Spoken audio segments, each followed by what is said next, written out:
Yaraví informa. Muy buenos días, un placer nuevamente poder estar junto a Radio Yaraví y su audiencia. El comentario de esta mañana lleva por título: Cura no es peor que la enfermedad. Todos y todas somos dueños y dueñas de nuestros cuerpos y podemos hacer con ellos lo que nos plazca, siempre y cuando con ello no dañemos a nadie, por supuesto. Y este derecho no es privativo de cierta clase social, de cierto grado de instrucción, de género ni de raza, e incluye por ello mismo a los sacerdotes. La reflexión viene a cuento porque en los últimos días hemos asistido a la crucifixión pública del cura franciscano Roberto Cartagena, por haber sido sorprendido saliendo de un hostal acompañado de una señorita. El hecho ha merecido primeras planas en periódicos locales que creen que con eso hacen periodismo de investigación y rebote de la información en los medios de comunicación nacionales, tanto los chicha como aquellos que se suelen llamar serios. Si en la religión católica es un grave pecado que un sacerdote falte a su voto de castidad, pues ese es un problema de la conciencia de Roberto Cartagena y de nadie más. Si la Iglesia lo considera una falta grave y dispone sanciones en consecuencia, pues seguramente las aplicará.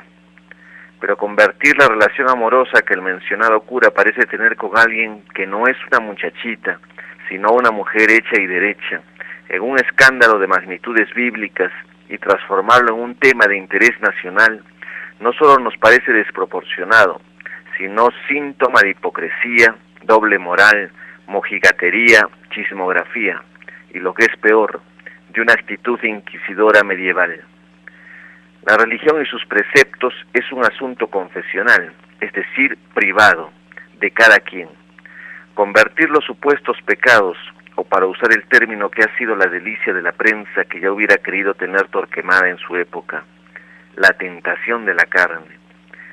Convertir la tentación de la carne en un asunto de debate público con ánimos de castigar es la comprobación de lo que ya advertía Humberto Eco a principios de siglo en su libro A Paso de Cangrejo. Estamos rumbo a la Edad Media. Y eso es peligroso en muchos sentidos.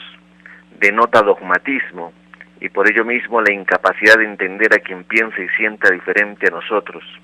Mesianismo. Todos creen que Dios les da instrucciones, lo que en la práctica convierte en aliado del demonio a quien no encaje en su plan divino. Fundamentalismo. Si no estás conmigo, estás contra mí.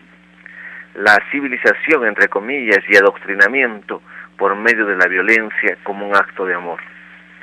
Y otra cosa más que en nuestro país es un asunto crítico, la pérdida de la concepción laica del Estado, lo que implica que la religión en general y la Iglesia en particular se irrogan el derecho de sancionar qué leyes deben ser aprobadas y cuáles rechazadas, y de allí a convertir en delitos lo que ha sido sancionado como pecados, solo queda un paso. Hay recientes y escalofriantes ejemplos en África y Rusia, y el exitoso boicot al protocolo para el aborto terapéutico que se dio en nuestra ciudad por parte de la Iglesia sería un ejemplo local, así como nacional sería la risible sentencia del Tribunal Constitucional sobre la píldora del día siguiente, ambos hechos relacionados a los derechos sobre nuestro cuerpo. Que Roberto Cartagena vaya a hoteles o no, es un asunto de Roberto Cartagena, pero que el hecho alcance las dimensiones que ha alcanzado es un asunto político y por ello de interés de todos. En mi opinión, ceder al amor es un pecado infinitamente menor a considerar a los derechos humanos como una cojudez. Pero yo no soy nadie para opinar en temas religiosos, por lo que solo me queda decir que el que esté libre de culpa lance la primera piedra. Muchas gracias. Yaraví informa.